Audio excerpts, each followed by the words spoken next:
Hi everyone, in this video we are going to be talking about chemical bonding, that is the intermolecular force between two atoms to form a molecule.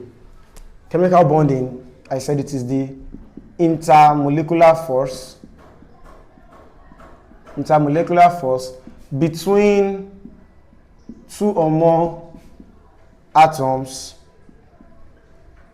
to form a molecule, a compound, right? So that is chemical bond. It is a force between two different atoms to form a molecule. All right, and we're going to be talking about these bonds. So the examples of, or the types of chemical bonding that we have the ionic bond, which is also known as the electrovalent bond.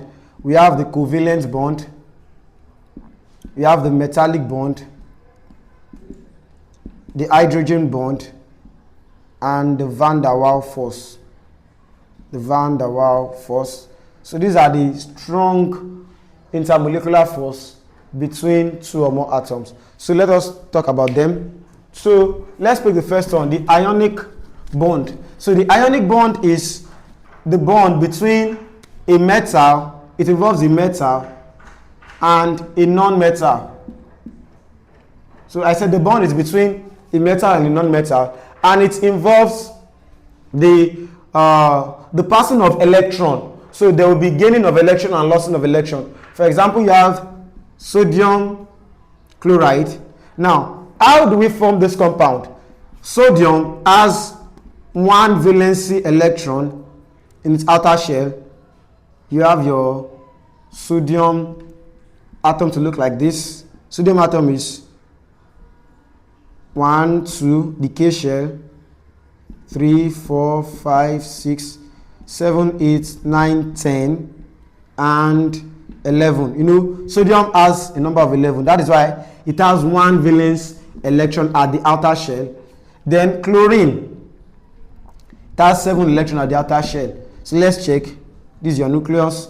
Chlorine has 1, 2, 3, 4, 5, 6, 7, 8, 9, 10. No, chlorine is 17. So you have 11, 12, 13, 14, 15, 16, 17. So you have 1, 2, 3, 4, 5, 6, 7. 7 electrons at the outer shell. So now this one have 1 electron at the outer shell. This one have 7 electrons at the outer shell. And they need to complete Octet Rule. That is, there should be 8 electrons at to complete stability at the outer shell. So this one will donate the only 1 electron to this. So which will form a bond between sodium and chlorine. So I said ionic bond is a bond between the metal and non-metal, which involves the transfer of electron. It involves the transfer of electron. So one will gain electron and one will lose electron. Sodium is losing the electron you have. So you have your Na plus. It will lose this 1 electron. It lost electron. And Cl minus. It is gaining 1 electron. So ionic bond is a bond between metal and non-metal, which involves what? The gaining and losing of electron. It involves transfer of electron. And it's also known as the electrovalent bond. Alright, that is the first bond, the electrovalent bond. So moving on to the second one is the covalent bond. Your covalent bond, the covalent bond is bond between two non-metals.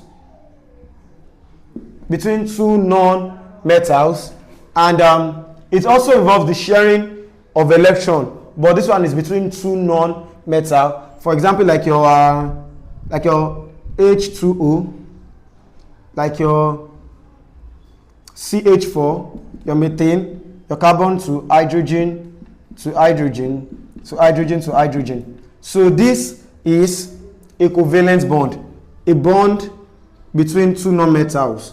Right, so that is covalent bond. All right, and you should know that substances that go through this bonding, they are insoluble in water. They are insoluble in water, and also you should know that the substances that go through this electron, they have low conductivity, low or no conductivity. They don't conduct electricity. because it is between non-metals, so they will not be they won't conduct electricity. All right, and also you should know that I said they are insoluble in water. That is, we can't mix them in water. They don't conduct electricity. And covalent bond is between two non-metals, unlike your ionic bond. Ionic bond that is between a metal and non-metal, it involves sharing of electron. It has high conductivity because it involves the metal, so the metal will conduct electricity. And also they are soluble in water. So moving on to the next bond, which is the metallic bond. Now the metallic bond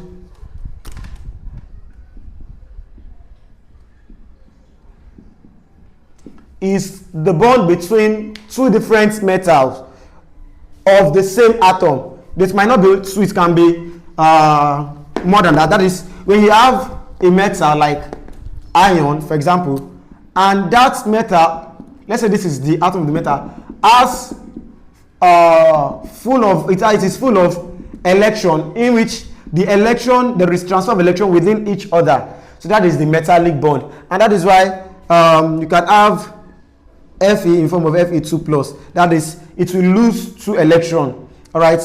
You can have it between aluminium to aluminium. That's why you have Al2, two metal. So when you have transfer between metals, electron between metals of the same atom, you call that a metallic bond. And you should know metallic bond will also involve the sharing of electron. They have high conductivity, very, very conductive, because it is composed of metal to metal. So it has high conductivity. They are malleable, that we can beat them into shape.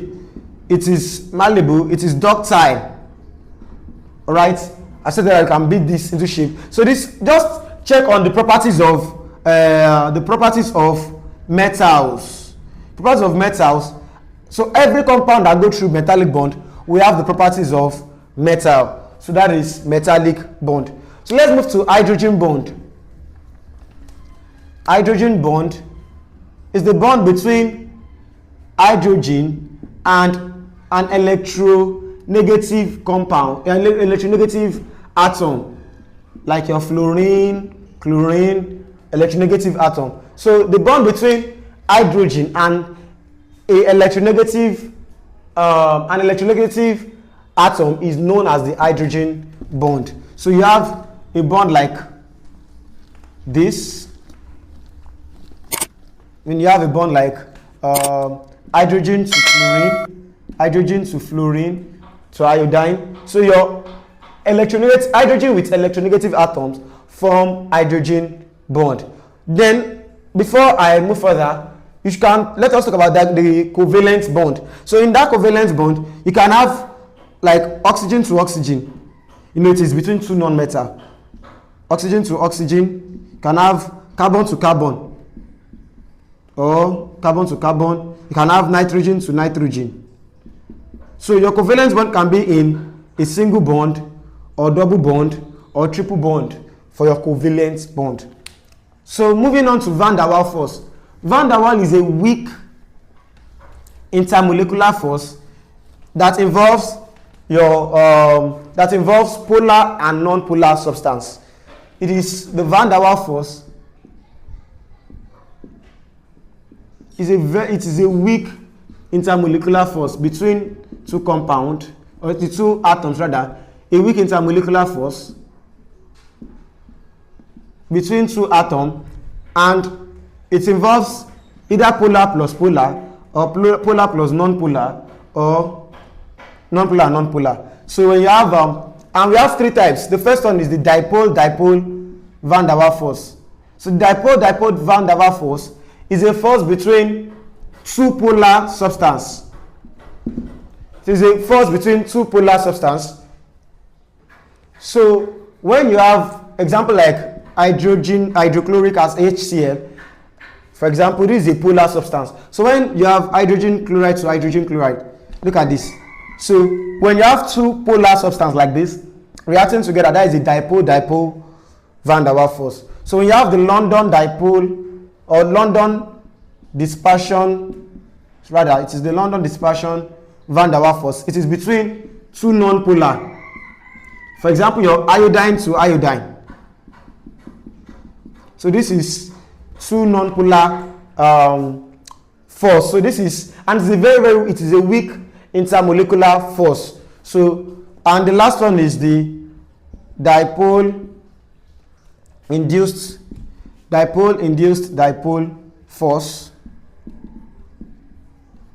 And this one is between a polar substance and non-polar substance. For example, you have your polar substance like this with non-polar, or a polar substance with, so that is, so don't forget, van der Waals force is a weak intermolecular force. So you can read on this bond.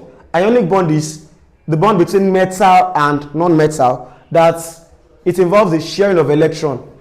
Covalent bond is reaction between two non-metal, also sharing of electron. Metallic is between electrons of metal of the same atom, or like your copper, iron, and others.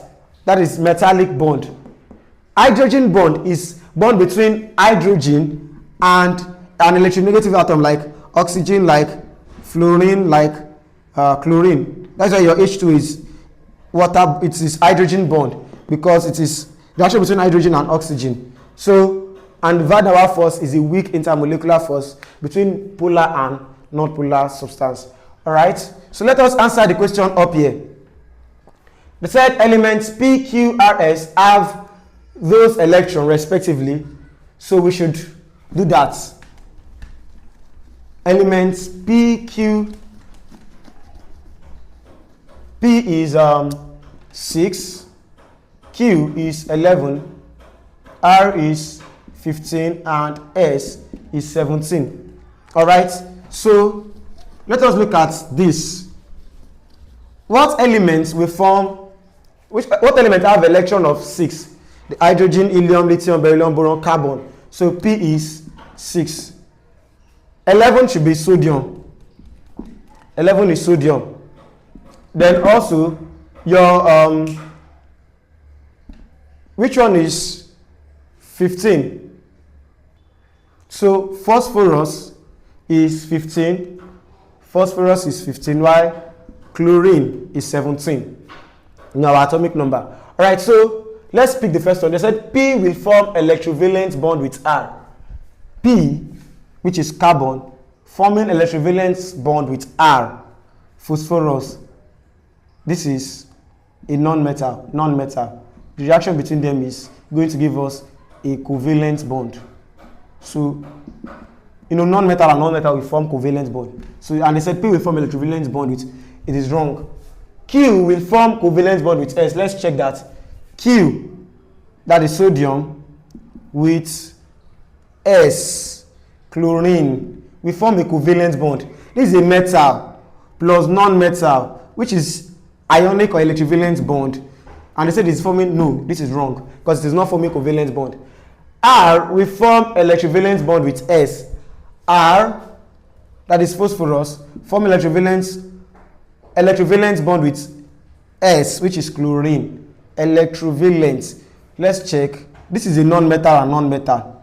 If they react to that, that will give us a covalent bond. And I said it's electrovalent bond, which is wrong. But let's check the last one. Q, sodium plus chlorine.